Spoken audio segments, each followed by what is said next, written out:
So on behalf of CBI, I welcome you to our webinar, Social Certification, Trends and Tips. My name is Ron van Meer. I'm the Senior Advisor Corporate Social Responsibility, or CSR in short, and I'm also a member of the Corporate Social Responsibility team at CBI. At the end of last year, we asked our colleagues of the Market Intelligence Unit to conduct research into different social certification schemes that are available today. They commissioned this study to the consultancy company Profound in the Netherlands, who today will share their most important findings with us. Here we'll see the outline of our the agenda for the webinar. After a short introduction about CBI, researcher Lisanne Groothuis of Profound will discuss trends in social certifications. Then her colleague Jolanda van Hal will take us through the landscape of certification schemes. And also today at this webinar, we are lucky enough to have the presence of Mrs. Sonali Pandithasekera of the Sri Lankan company Serendipol with us today as a guest speaker. She will be interviewed by Lisanne and Jolanda about her practical experiences in working with different certification schemes. Finally, at the end of the webinar, there will be time to answer some questions. You can share your questions, as said before, with us throughout the webinar using the questions tab. Two important things to remember.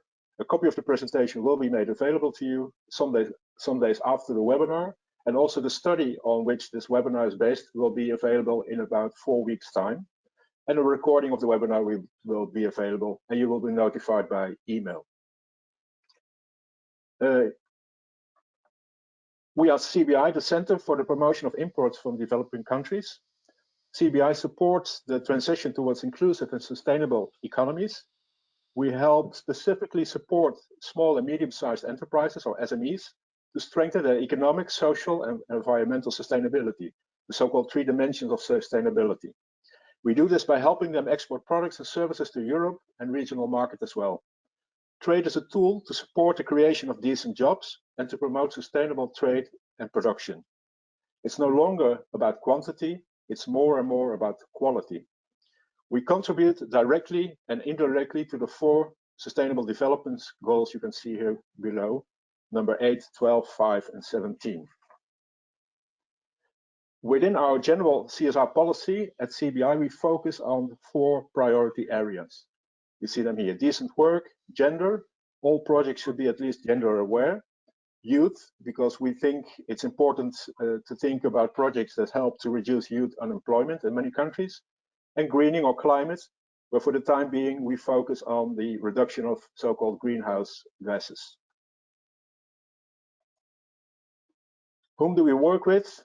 Primarily exporters, so small and medium-sized exporting enterprises.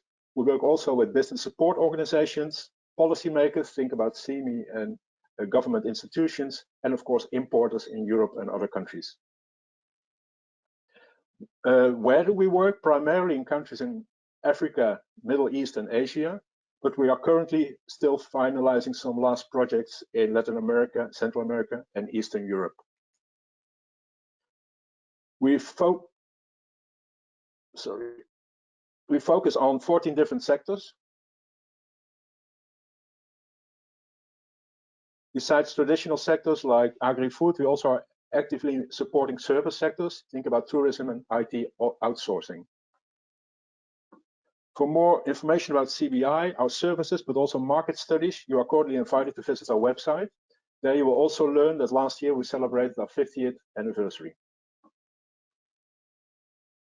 Bananas are probably one of the most important tropical fruits. This bunch of bananas is just that, a bunch of bananas. But once they are sold in retail stores, that bunch of bananas can assume different identities, and as a result can carry different messages to the end consumers. Now the bananas are identified not only by its commercial name, in this example Fives from Ireland in the UK, but also carry 2 sustainability labels: Organic Trust for organic bananas and Fair Trade social certification. So labels set this bunch of bananas apart from the rest. Labels are also the visual side of social certifications. Sustainability labels, social, organic, and alike, come in many different flavors. And new sustainability labels, some private, are constantly being added to the already high number of labels. One example, in February last year, Ahold, or Albert Heijn, the largest Dutch supermarket chain, launched its own environmentally friendly logo for fruit and vegetables. The move has been criticized by competitors and food standards experts as making the crowded field of environmental certification even more congested, unquote. So we are indeed facing a jungle of labels. And to help you walk through this jungle and to get a basic orientation about it, we hope that this webinar will help you. But before we do, and before I pass the jungle floor to Lisanne, we would like to ask you a poll question. I will launch it.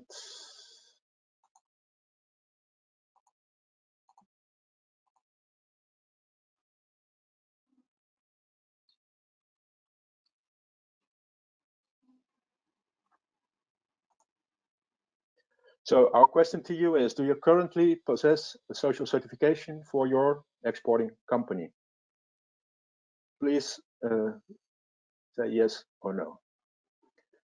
Of course, your answers will give us an idea about your experience with the different social certification schemes before we head on with the next speaker.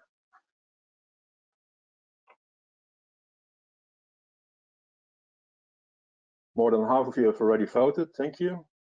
We'll give it some more time, about 18 seconds more. It's a rather straightforward answer, so we hope we can get as much answers as possible in the next 10 seconds, and then we'll close it. 5, 3, 2, 1. Thank you. So as said, we now go on to the next presenter, to Lisanne. Thank you.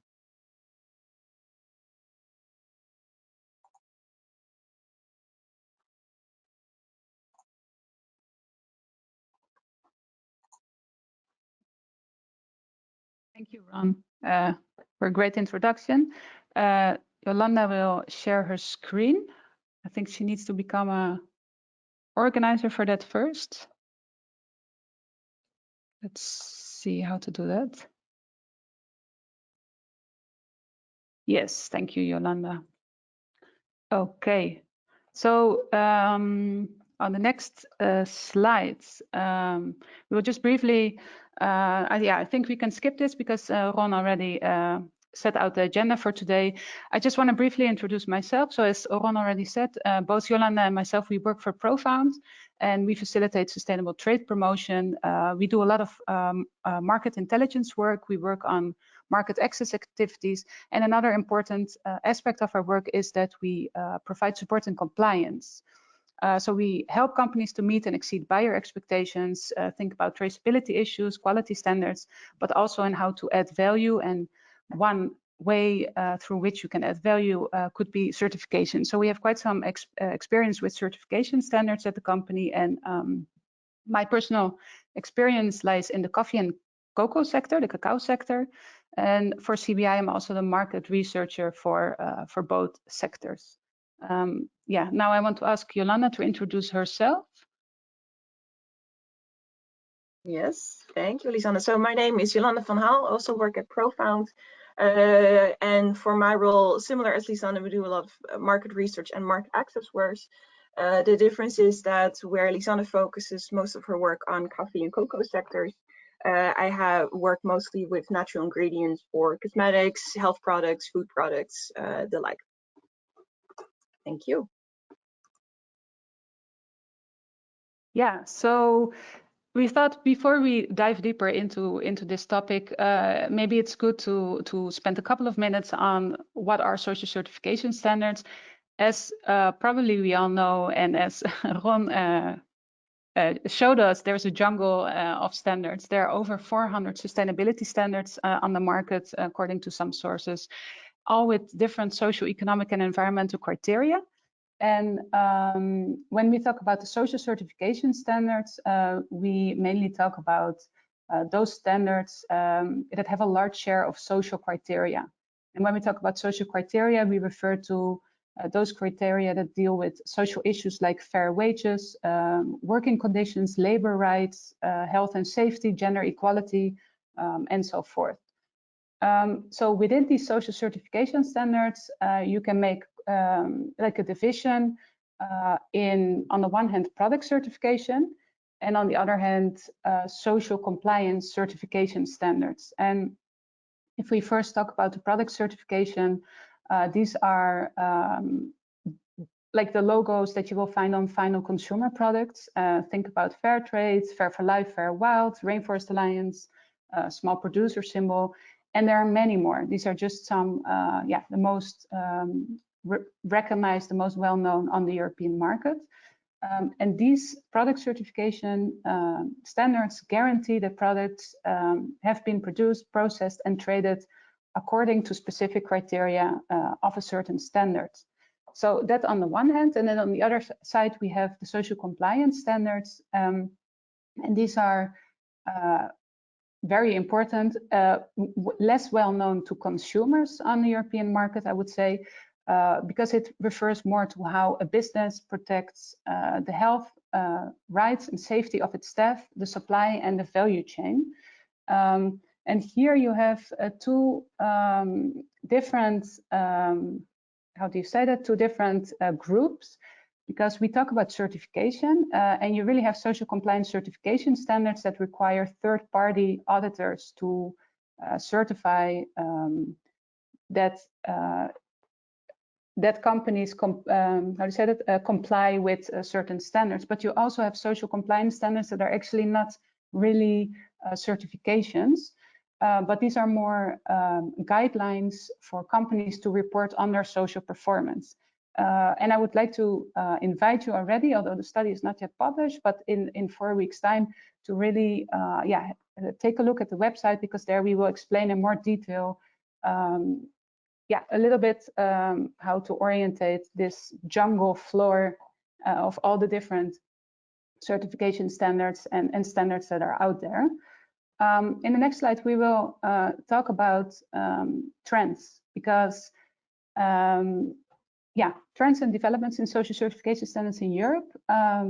Also here, please refer to the study. We list more trends, we describe more trends in the study. Here we just pick out some that we found most relevant or important to share at this moment.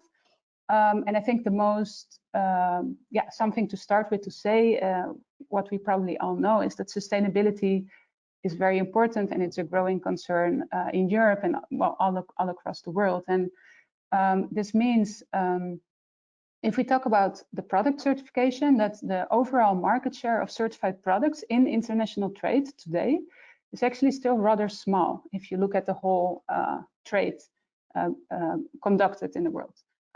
But some trends definitely show that the demand for certification is growing. And this also provides an indication that certification is important and will also probably continue to be important in the near future. So the first one here is on sustainability initiatives. So what you see is in many sectors that there are a large number on initiatives, and below you can see some examples, for instance, on better cotton, on the cotton industry, the Global Coffee Platform on coffee, and the Sustainable Nut Initiative. These are just 3 examples on a sector level where actors on a global level work together to aim to make the sector more sustainable and to look into solutions in how to reach these sustainability goals. Also on a national level, you can find several initiatives. The example I picked out here is the German initiatives on sustainable cacao. So really on a German national level, many players involved in the cacao value chain take part of this initiative to work towards a more sustainable sector. And the example I want to put in the spotlight is the Sustainable Spice Initiative. This initiative consists of an international group of companies active within the spices and herb sectors, and also several NGOs. And together, these members aim to sustainably transform the mainstream spice sector. And one way to do so is that trading members have committed to sustainable spice trade, and also the suppliers have committed to sustainable spice production. And one way for buyers specifically on the European market or on the global market in this case, what they do is that they have committed to increase their sourced volumes of certified products. And this means that in the Sustainable Spice Initiatives, they have come up with this, what they call the basket of standards, which you can see on the right. It's a basket of standards that are fully approved and recognized as adequate standards that prove sustainable production and sustainable trade. So this is really a way for companies within this initiative to commit and to show that they are working on sustainable trade, but it also it drives up the demand for or the need for certification in this specific sector in this example. Also in the next example, we will talk about private label. This is another factor driving up the certification demand across Europe, and this is on a consumer level where retailers or supermarkets increasingly commit to third-party certification. And this is especially so when we look at the retailers' own private label products. The example we highlight here is from Waitrose, which is a retailer from the United Kingdom. They have committed to that all their private label products that are sold in the supermarket that contain tea, coffee, sugar, and cacao are or should be 100% fair trade certified. And they reached this goal already in 2020. But this really shows, that if you want to sell to these kind of retailers, that certification is increasingly important. And this is especially an interesting trend because what we also see on the European market is that these private label brands from supermarkets are gaining popularity and market share across Europe. And this is also expected to continue to grow further. And this is probably the case because private label products offer similar characteristics and quality as branded products, but often at more affordable prices. So this is one of the reasons why demand for this kind of products is growing, and why it is so interesting to see that these retailers commit to certified products. And if you translate that back to what that means to suppliers at origin, it shows that it becomes increasingly difficult for a supplier that is not certified to actually access these segments on the European market, because these certification schemes have become like some sort of an entry requirement, like a prerequisite to actually enter these segments on the mainstream market for several sectors. And in general, and it's of course we are talking general here because we are talking about many sectors, but you can see this trend especially in coffee, cacao, also in palm oil, tea, forest products, and also in wild caught fish. So this is just to give it a bit more context in that respect. I want to give a note of caution because maybe if you listen to the previous two trends, the idea arises that certification is growing, which it is in a way, but it's not necessarily an invitation to everyone to just start certifying your businesses, because what we also see on the market is that there's actually an oversupply of certified products.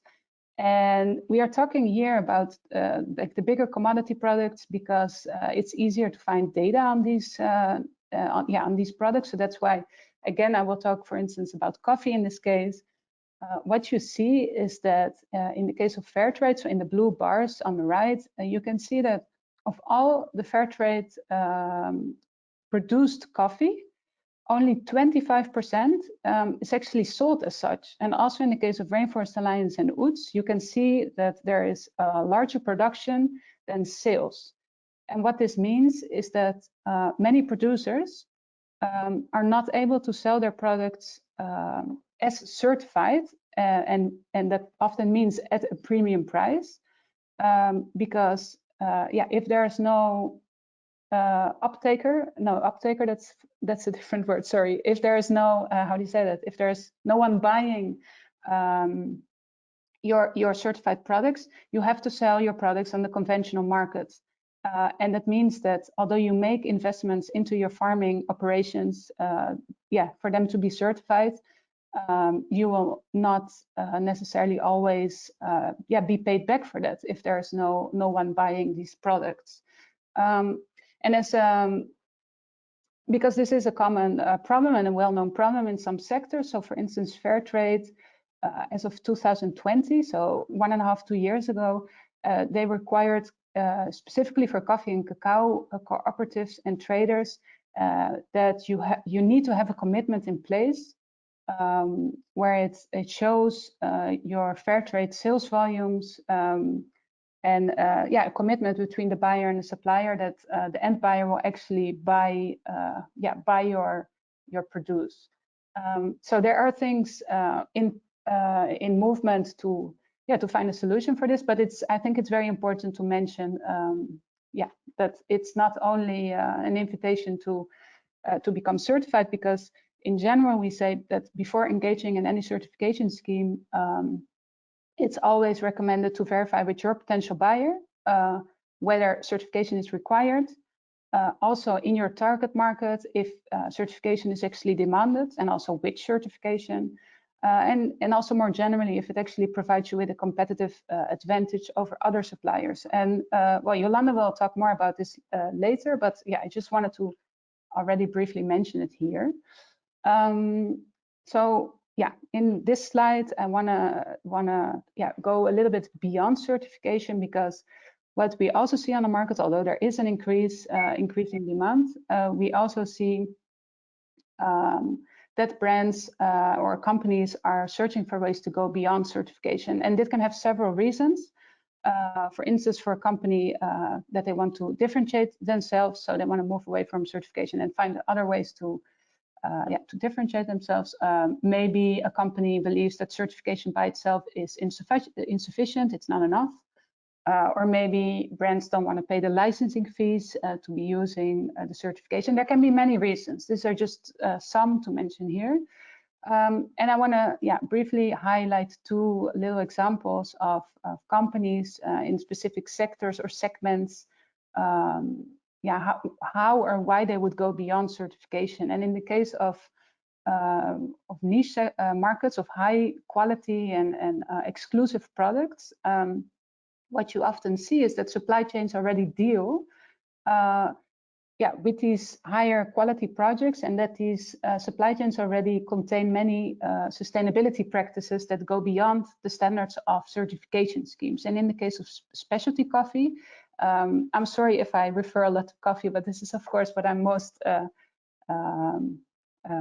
knowledgeable about. So in the case of specialty coffee, what you see is that specialty coffee traders and roasters, they often incorporate sustainability practices already into their buying behavior. And that means that these kind of players often already work with long-term contracts between producers and them as a buyer, that they purchase at higher prices, that they maybe invest in projects for communities at origin already. So they sometimes consider that certification is an unnecessary additional cost for producers, and that's why they prefer to look away from certification and go for other options. Another example is our ethical trading companies, because my message here is not that in some segments no one is looking for certification, not at all, because when we look at ethical trading companies, these are companies that have a very strong fair trade principle and want to do business according to these principles. They also tend to invest in strong buyer-supplier partnerships and these kind of elements. But also for their business case, certification is actually very important. And the example I give here is from Ethicale, French, Belgium brand with several products here. I just gave the example of chocolate. But as you see, although they work with shorter chains and with very strong buyer-supplier partnerships, certification is still a very important element of their company philosophy, to put it that way. And from here, from product certification, I want to move a little bit to this social compliance audits, because what we see on the European market is that in general, companies have been encouraged to take responsibility of their supply chains on a voluntary basis all around the world. And often the conclusion was after, since a couple of years, that the results have not been sufficient. So some countries have decided to introduce national mandatory due diligence laws. And an example of this is, for instance, the Modern Slavery Act that came into force in the United Kingdom in 2015. And what this means is that companies that are subjected to these laws are obliged to report on their due diligence efforts. And also on a European level, we are in recent years and to this day, they are working on new laws on human rights and environmental due diligence. And these laws are expected to come into force in 2023. And these legislative developments are very important for suppliers, of course, because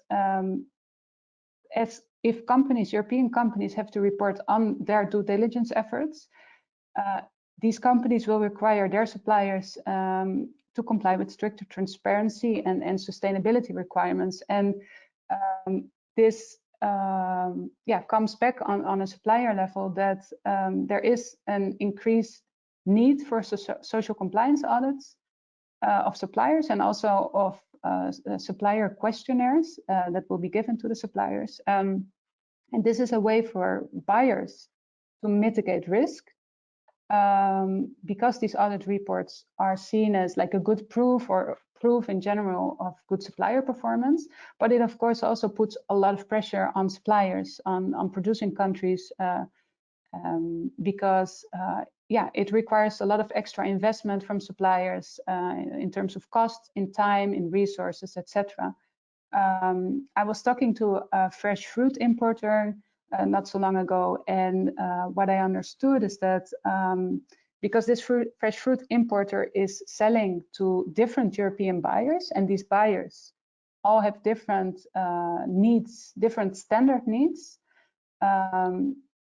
the importer is actually requiring their suppliers that they comply with all the different needs of the final customer. So that means that for a supplier at origin, well, probably most of the suppliers that are listening to me right now, they know this, of course, that it's can be a very a lot of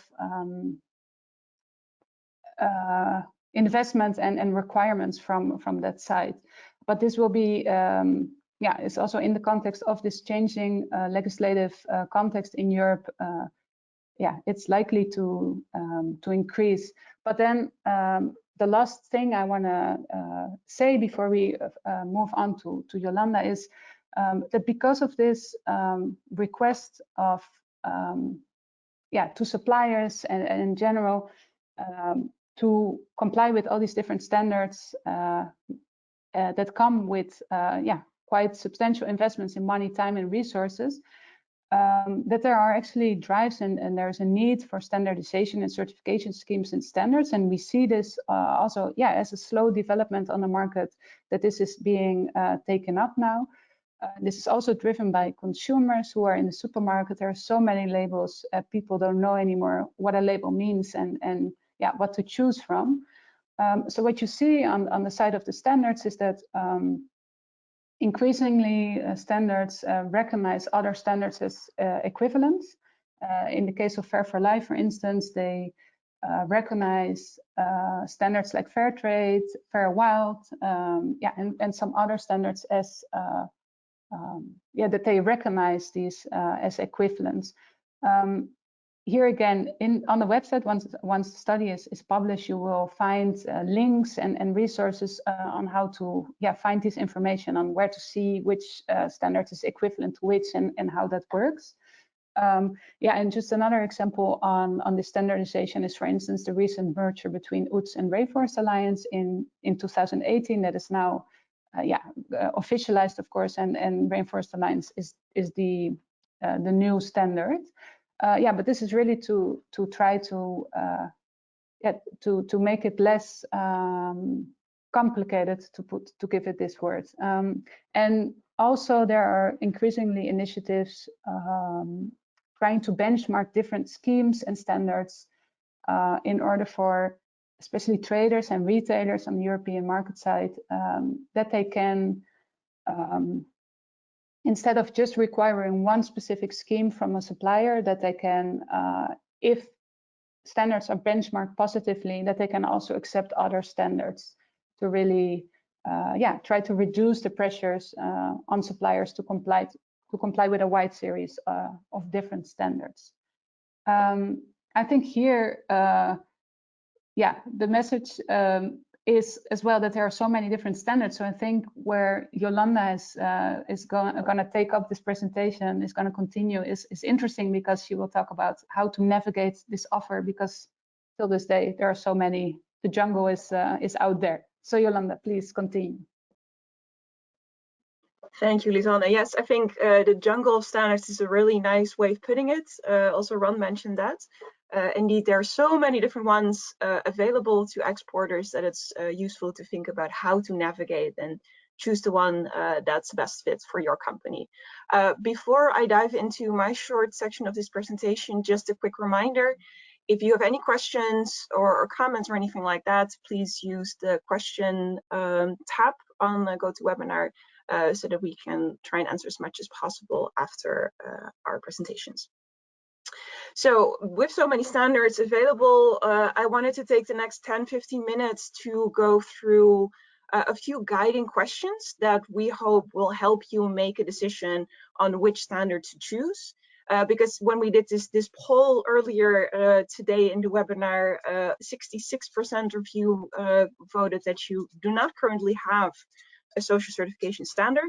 So you might actually be joining today to learn about, okay, so how or which ones and why, etc. What I'll share is a bit of a guide or some tips on how to choose. And then after that, we will hear from Sonali from Serendipol about their experience in choosing standards and what it resulted them with. So in choosing the certification that best fits your needs, the first step that we are thinking about is identifying your needs and your objectives. So what is really the goal that you have? Why are you looking into getting a certification standard? And then looking at the different standards that are available, how do these fit with the objectives and the needs that you've identified? Next up, as Lisanne also mentioned already, what is your target market? So what products do you have? What market are you looking for? What are potential buyers maybe looking for? To try and find a standard that best fits with that market and buyer profile. And then, of course, it's always important to look at the requirements just to determine if you can meet them or if you need to make changes. And if you need to make changes, do you need to make any kinds of investments in terms of times and resources? And with these three sort of topics, you can compare the different standards to find the one that hopefully fits best with your company. So let's dive a little bit more into these three different elements. First of all, looking at needs and objectives. Some needs and objectives that we have thought of, and you might have different ones as well. For example, there might be a buyer that's asking you to certify according to a specific standard. You might are looking into standards to try and enter a new market or to try and distinguish yourselves on a current market. There may be different objectives, and it's best to think of how these standards might support your objective and your goal. It's also good to think about potential benefits that standards might offer your company. So, for example, market access, as I mentioned, this is one that's commonly mentioned, accessing either new markets or distinguishing yourself in your current markets, because with standards, you might be able to distinguish yourself as a company that is socially responsible, and you can communicate the integrity of your products and your company. And what's always important with whichever standards you choose, a strong relationship with your buyers really has been shown to have more positive outcomes of the certifications themselves. Credibility, because as Lisanne mentioned, several of these standards are certified by third parties. It really shows that they're verified by an independent control body and shows your credibility and might help you to strengthen your reputation towards potential buyer. So it really can be an added value there.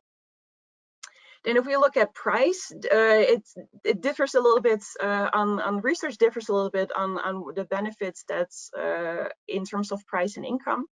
In general, yes, their research does show that certified products in general can claim a little higher price. Depends, of course, on the product that you have, the certification standard. Some of them include a premium. But this is, of course, the general goal of fair prices. But keep in mind that one, you have to sell it as certified. As Lisanne mentioned before, not everything is sold as certified. And of course, you will probably incur additional costs as well, which we'll talk about in a minute. Traceability might be another benefit that standards, not just social standards, but also organic certification standards, for example, that you can show towards buyers, because you have to have a satisfactory traceability system. You have to be able to separate products that are certified from those that are not certified. So this shows that you can track and audit the volumes that you sell through your supply chain. And often also that you have a better knowledge on the inputs that you use, or the raw materials that you use. So this is really a benefit that you can show towards potential buyers. But again, there may be other benefits that you're expecting to gain by getting a certification standard. And for those, we always say this as ProFound as well, to do a bit of research yourself as well, and to figure out, okay, so how does this standard help to reach those benefits? After you've identified your needs and objectives and to what extent a standard can help meet those, it's important to look at the markets, to look at your potential buyers. So, for example, looking at your products, your specific products, and your target market or target segment to try and identify if this standard is used. So as Lisanne already mentioned, for some mainstream products, it's fairly common or more and more common to use these standards. For example, fair trade, international and rainforest alliance are often used in commodity food value chains like coffee and cocoa and tea and sugar. But for niche segments or natural ingredients, it might be less clear cut. Not all standards even cover ingredients. For example, cosmetic ingredients are not covered by all standards, or not all ingredients. And there it also really depends on what your buyer will share, or what kind of marketing or what kind of story it will share, and how certifications play a role in that. For example, they might be interested in using certifications for certain ingredients, but not for the entire product as such. There are some standards that are more known for like a wider range of products, like Fair for Life and Fair Wild. These can cover even a much wider range, and even have separate criteria for wild collected ingredients.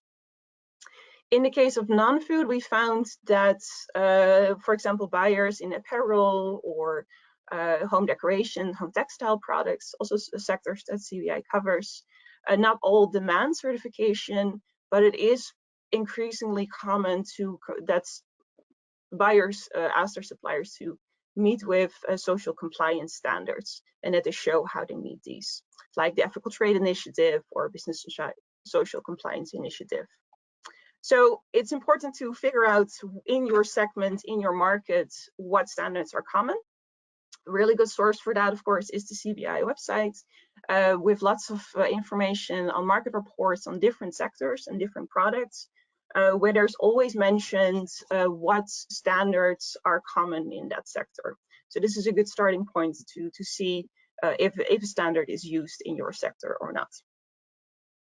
The next question would be to think of your buyers, both your current buyers, but also potential new buyers.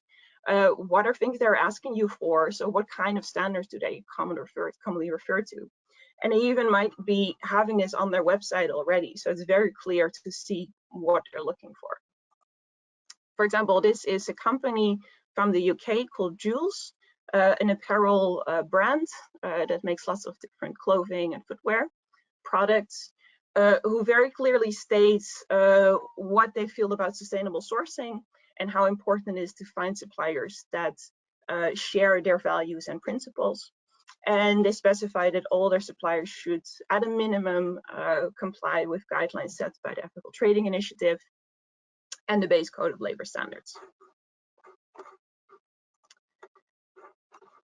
Once you've looked at, these things, it's also important to look at your competitors to see what they're doing, if you can stand out with the certification standards, and also how it supports your values and mission. So one company that does this well is an exporter from Sri Lanka called Target Agriculture. You see a picture here. They export various food products, and a growing share of these products are fair trade and or Rainforest Alliance certified. And we've asked them why they have so many different certifications.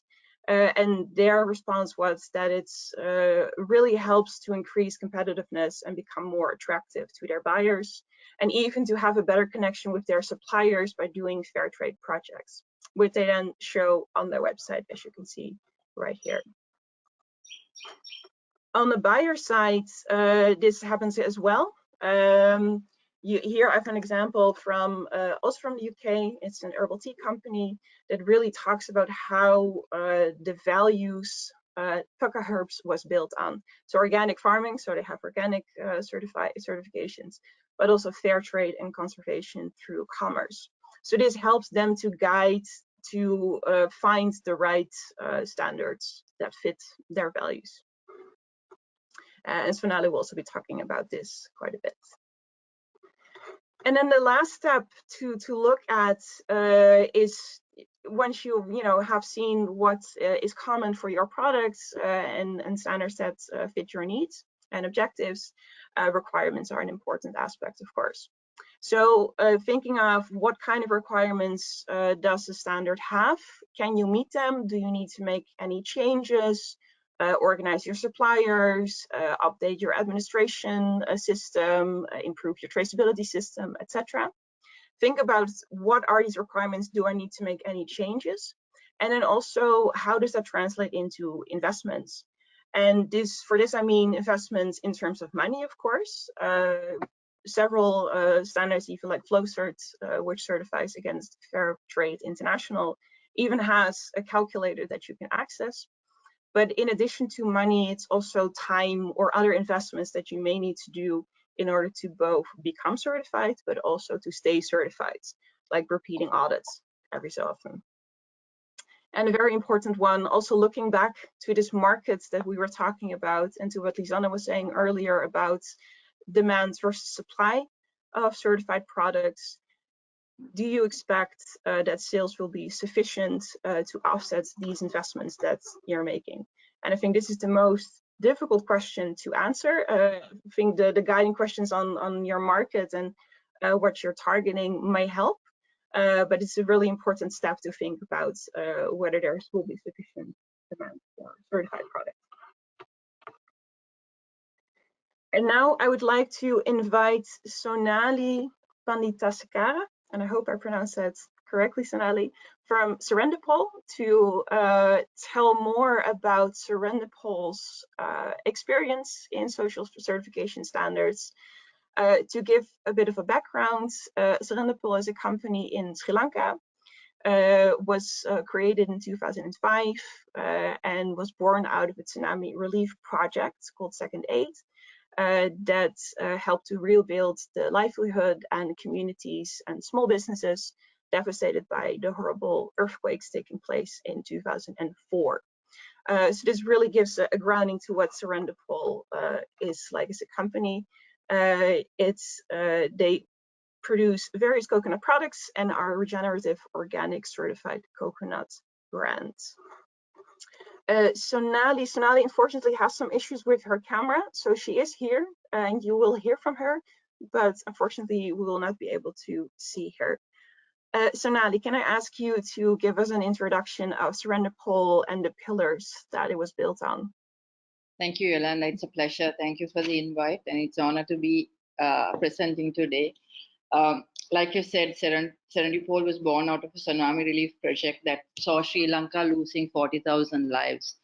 Basically, when we started Second Aid, I was actually doing it as an MBA assignment just to get credits for my projects, and that was the turning point of my life. Basically, I really realized that with a small amount of money, that with a dedicated team and a purposeful purpose, that you can actually make small changes and huge impact on the ground. So Second Aid basically was a charitable organization by design, funded by Dr. Bronner's USA, and the groundwork was done by Lisanne, Gordon, and myself.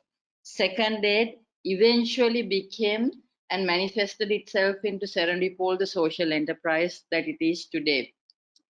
Born out of a disaster relief project, our sole purpose at Serendipol, Jolanda, is to create positive waves that impact lives. And today, we are the first and only project that is regeneratively organic certified coconut brand in the world.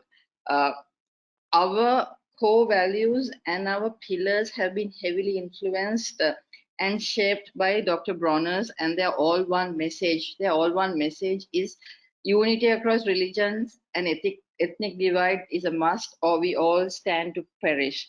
So our pillars are basically fashioned again based on that backdrop of that all one message, and our pillars are help heal the soil, nurture social fairness, and cultivate circular economy. And today, because we are talking about social standards, I will just speak on the second pillar, which is nurture social fairness pillar. It has 4 components. The components are fair by employees, fair by the supplier, fair by the communities, and fair by the industries. To our employees, we pay a living wage. We provide them with free medical assistance, and we provide them with financial grants to improve their housing conditions and living standards. To our suppliers, we ensure that they receive a fair and stable price that goes way beyond the cost of production and that boosts income levels. We also provide them with subsidized inputs, provide them with interest-free loans for land development, intercrops, and irrigation, and as well as biodiversity. Fair by our communities. We invest heavily in uplifting the healthcare system of rural hospitals by providing them with critical medical equipment, special emphasis on cancer care. We also construct and facilitate clinics that house pre- and postnatal care, family planning, dental care, and in the past 2 years, COVID mitigation facilities. We also support backward schools by providing them with infrastructure such as IT facilities, classrooms, playgrounds, libraries, and water and sanitation. To date, in our short span of 15 years, we have initiated 800 community development projects and invested over 2.4 million in our communities. To the industry, Serendipol introduced a fair selection mechanism for coconuts, where we have eliminated the purchase of 2 small coconuts for the price of 1.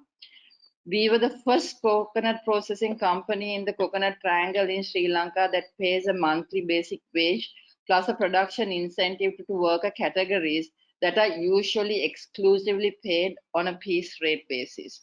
And we are also a catalyst for rural development, where we encourage village level entrepreneurs by selling our waste and byproducts as a constant source of raw material at very fair prices for value added initiatives. Thank you. This is really interesting, Sonali, to hear also about SurrenderPoll and about how it was created and how you translate this social impact into all these different elements and being fair to communities, industries, and your suppliers as well. I mean, Sonali and I talked about this. Serendipol has currently 13 different standards, not just social standards, but also organic and organic plus and food safety. And I think what's interesting to hear is how you've chosen these. So Sonali, when we first talked, you mentioned how Serendipol's mission was a moral compass to choosing certain certifications. Can you maybe explain a bit about that? Yeah, sure.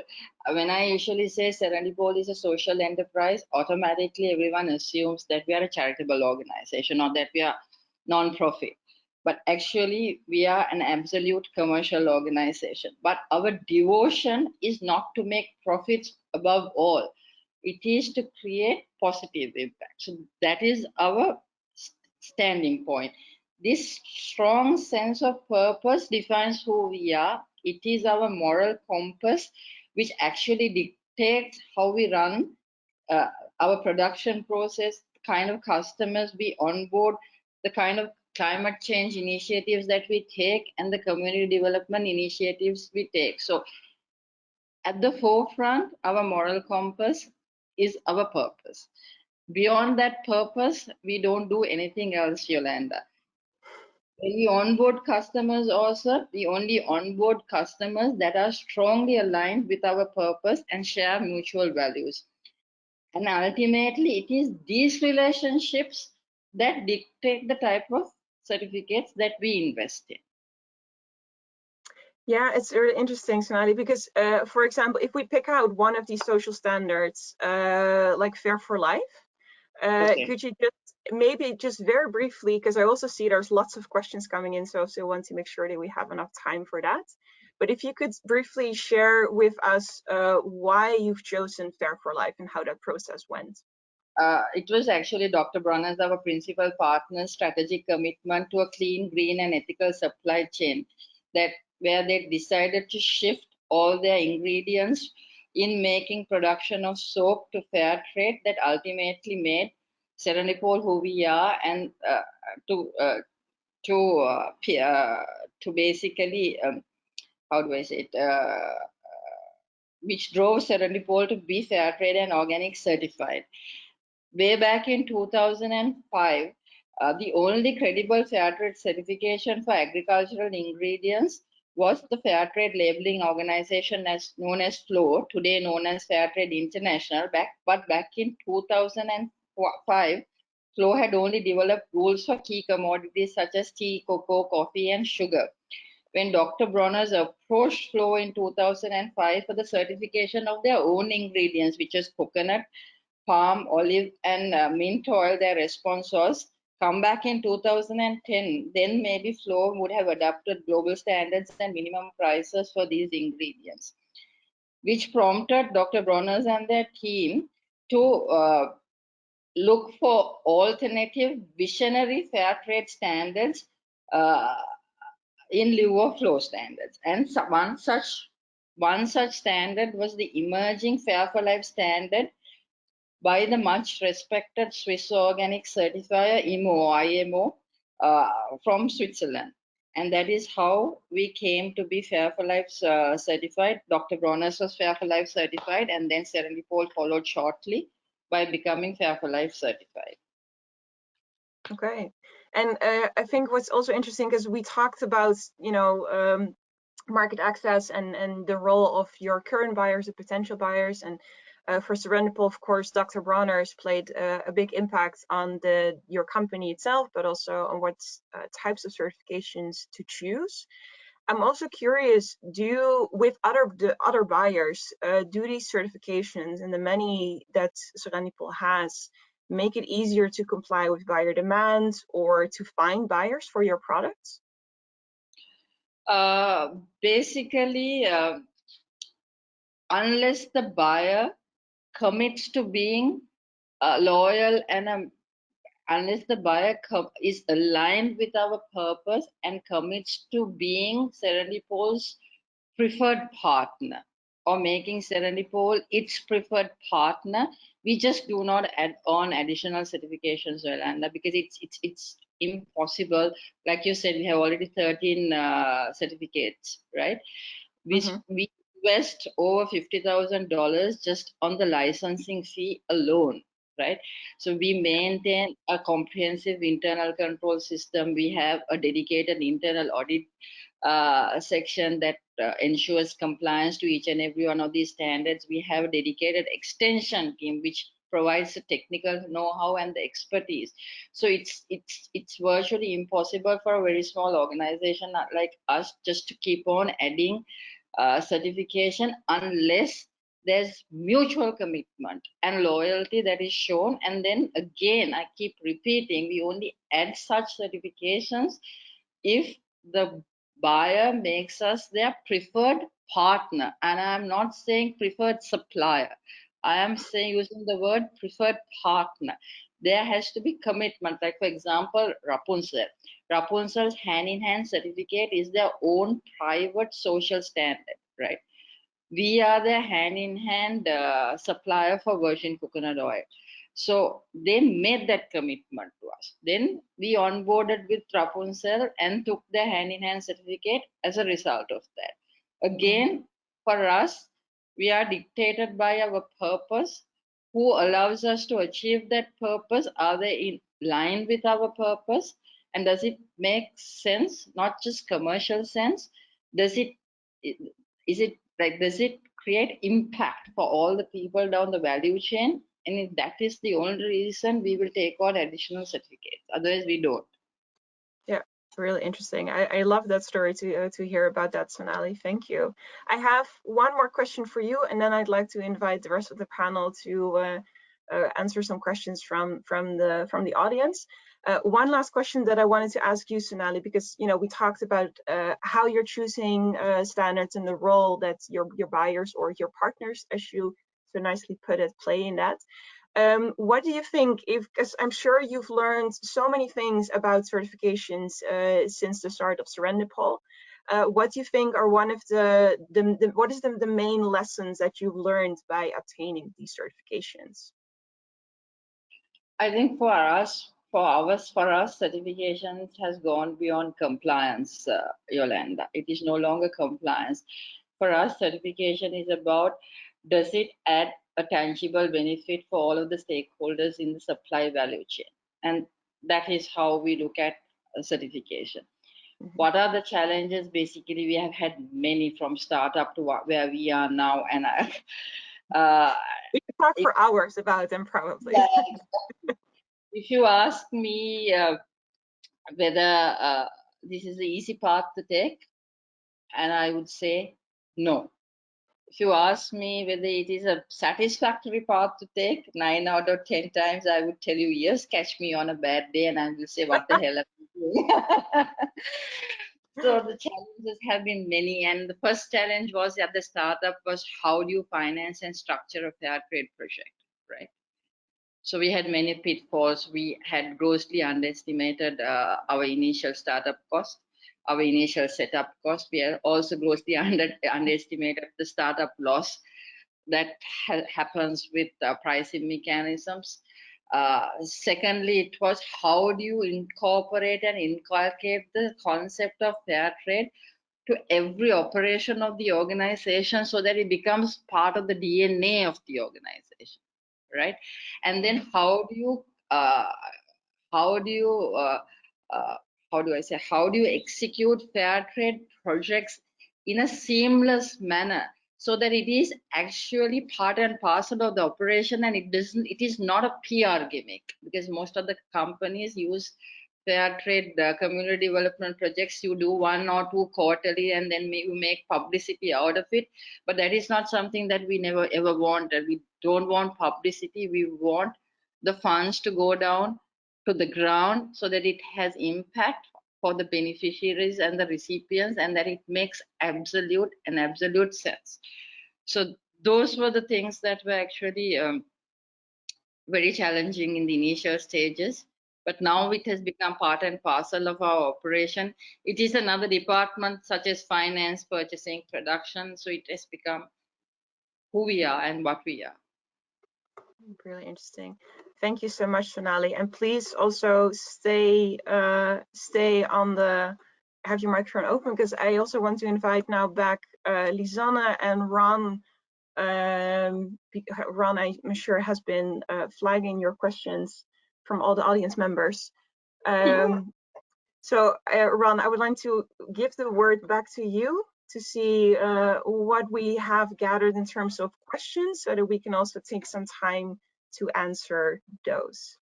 Sure, thank you, Jolanda. Well, to be honest, many questions and a little time, but most of the questions are quite spot on. So let's start with the first one from Dhruv Ingala. He asked how to balance between competitive prices and the extra production and material costs due to sustainability certification. And he is representing a workwear, clothing and apparel manufacturing in Mumbai, India. So it's about being able as a company to offer competitive prices, but at the same time maybe increasing costs because of sustainability certification. Who wants to answer the question? I would actually like to ask Sonali, because with your experience in these different standards, I'm sure you've also, what you've just mentioned while we closed off your section about the challenge you ran into. Could you maybe give some guidance on this? Yes, Jolanda, basically 100% of our sales is organic. 85% of our sales is fair trade certified. It may be fair for life, it may be hand in hand, or it may be natural and fair. Again, I think it boils down to partnering with the right buyer or right customer, right?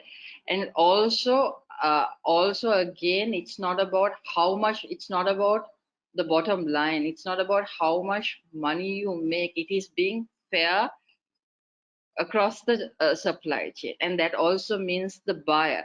So for instance, we on our own cap ourselves at 10 to 15% depending on the product that we sell to the buyer, so that the end consumer gets it at a reasonable price.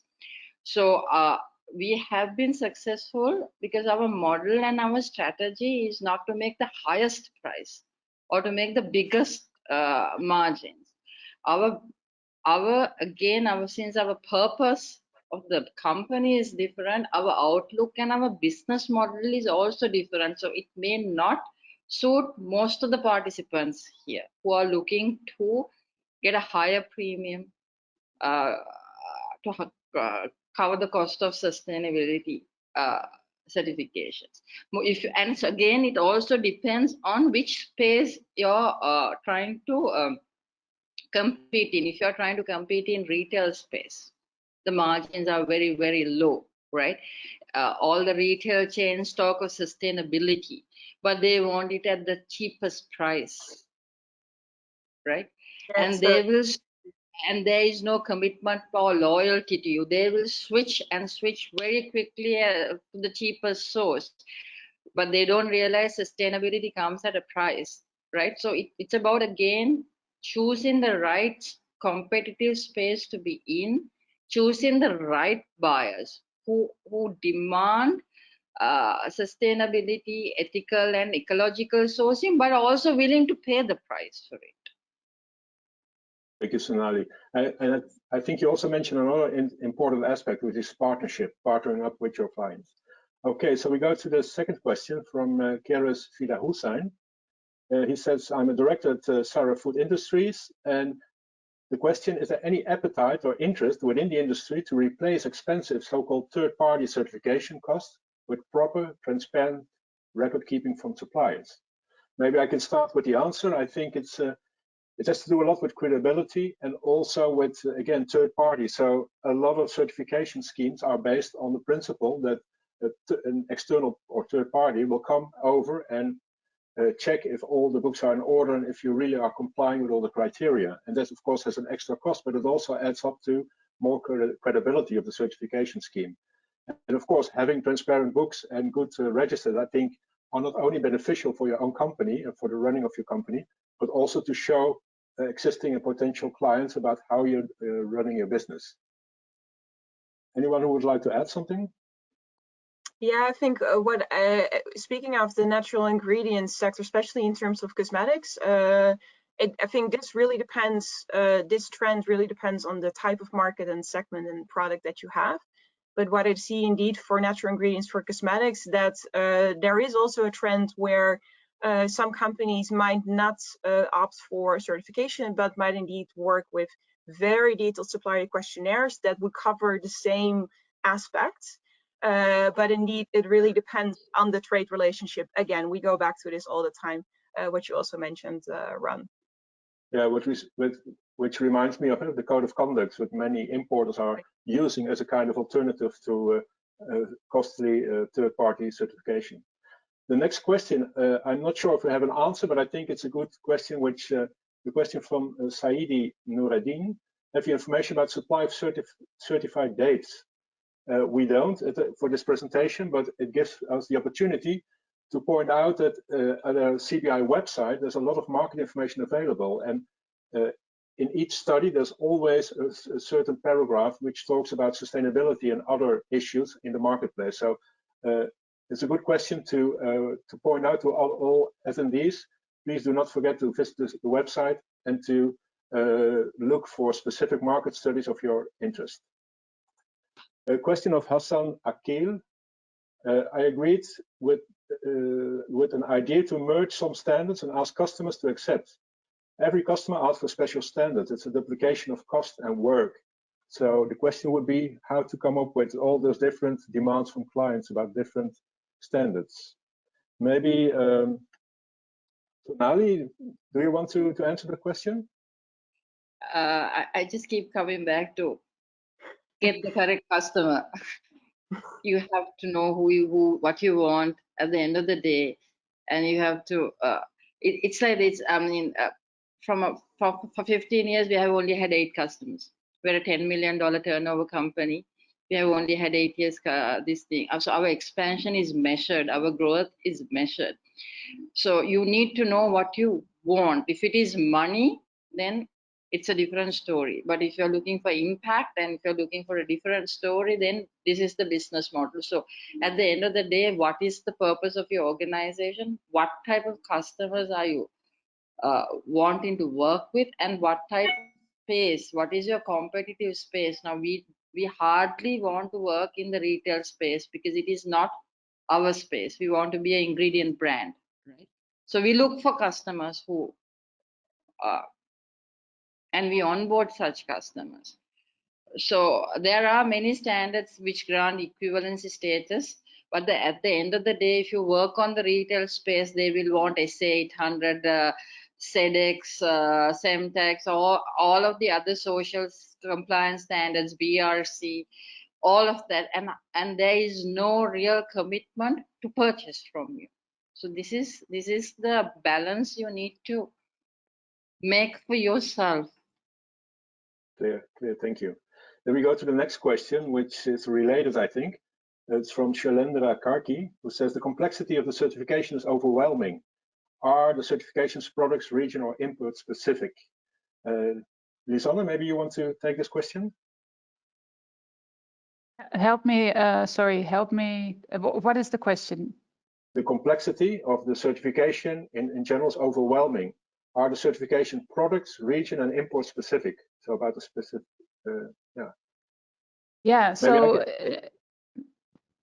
no, yeah, I wanted to well, in 4 weeks' time, the study will be published, but here we will also give some indications on where to find, because of course every standard has a specific focus. So in the case of fair trade, they have really standard product standards. So if specific products will not fall under the fair trade umbrella, to put it that way, whereas others are maybe broader, but I don't know, if you have Fair for Life, for instance, in the European market, it's big in France, it's growing in some other markets, but in other European markets, the demand is actually quite low. And also on origin level, there are differences, as fair trade will only work in, I think, what they call developing countries, whereas Fair for Life allows everyone in every part of the world to be certified. So yeah, it is very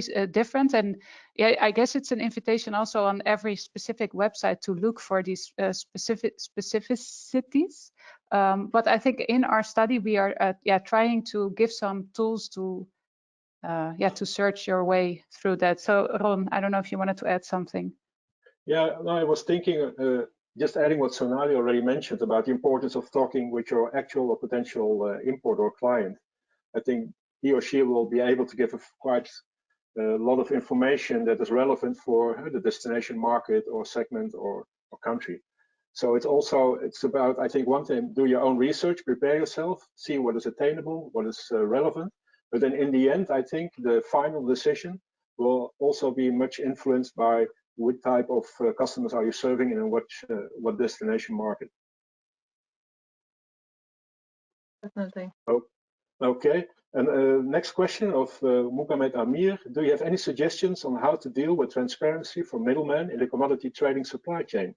Because most of the commodity we traded are losing its traceability from middlemen. Therefore, it's difficult to map out the supply chain from the farmer level. So how to deal with the different chain actors that are involved in your supply chain, and you are the producer or provider. Maybe Sonali, you have an example from practice?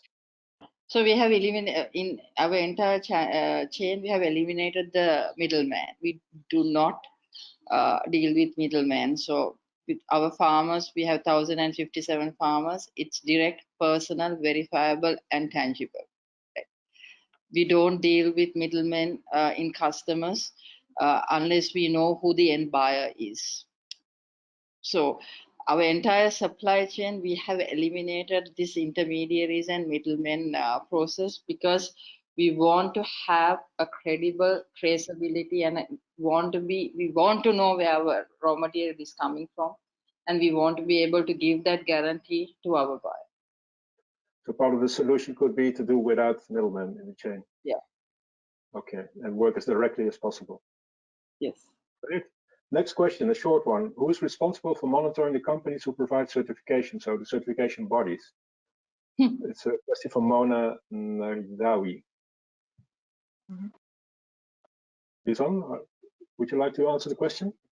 Who is responsible for monitoring the companies who provide certification? Yes. I would say, yeah, so my answer would have been the certification bodies are responsible for giving them, but so the question is, who is monitoring the certification bodies? I'm not sure if I get the question here. Yeah, it's the companies who provide certification, but let's say the certification bodies, yeah. Maybe I can answer. I think in part, most of the certification schemes are based on the ISO methodology, so they're certified as the way they are designed, let's say. And of course, if another company carries out certifications on behalf of a certain certification scheme, then they have to be assessed and also comply with a lot of criteria before they are recognized as a certification body that can provide certification services.